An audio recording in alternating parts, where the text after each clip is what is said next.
অনেকে এটা শুনে ভয় পাচ্ছে, বিল গেটস নাকি মশা বানানোর ফ্যাক্টরিতে টাকা দিচ্ছে এবং সেই ফ্যাক্টরিতে মাসে কোটি কোটি মশা বানানো হচ্ছে এবং সেগুলোকে শহরে ছাড়া হচ্ছে। এবং এটাকে শোনার পর মনে হয় এরা যেন প্রকৃতির সঙ্গে খেলা করছে। এই প্রোগ্রামের আসল উদ্দেশ্য হলো dengue, chikungunya, Zika, yellow fever এই সমস্ত ভয়ঙ্কর রোগকে কমানো। কারণ ফ্যাক্টরিতে যে মশাগুলো বানানো হয় তার মধ্যে ওলাভিকিয়া নামের একটি ব্যাকটেরিয়াকে ঢোকানো হয় এবং এই ব্যাকটেরিয়া এতটাই ভালো যে এর মধ্যে থেকে কোনো ডেঙ্গু বা কোনো রকম খতরনাক রোগ এখান থেকে ছড়ায় না। মানে এটা শোনার পর তোমাদের অবাক লাগছে তাই না, যে মশা থাকার পরেও ডেঙ্গু ছড়াবে না, এটা কি আমরা হতে পারি? তো দেখো এই কাজটা অনেক জায়গায় করা হচ্ছে, যেমন ব্রাজিল, ফ্লোরিডা, আমেরিকা সহ অনেক অনেক দেশে। এবং যেখানে এই মশাগুলো ছাড়া হচ্ছে সেখানে রিসার্চের পরে জানা গিয়েছে আগে যেই তুলনায় ডেঙ্গু হতো সেখান থেকে এখানে প্রায় 70 থেকে 90% ডেঙ্গুর পরিমাণ কমে গিয়েছে।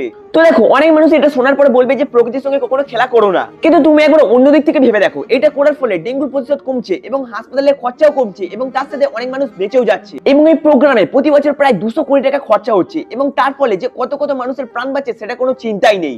এবং সব থেকে বড় কথা, হিসাব করে দেখতে গেলে এই কাজটা করার জন্য সত্যি বলতে সরকারকেও এখানে যোগদান করা অবশ্যই দরকার।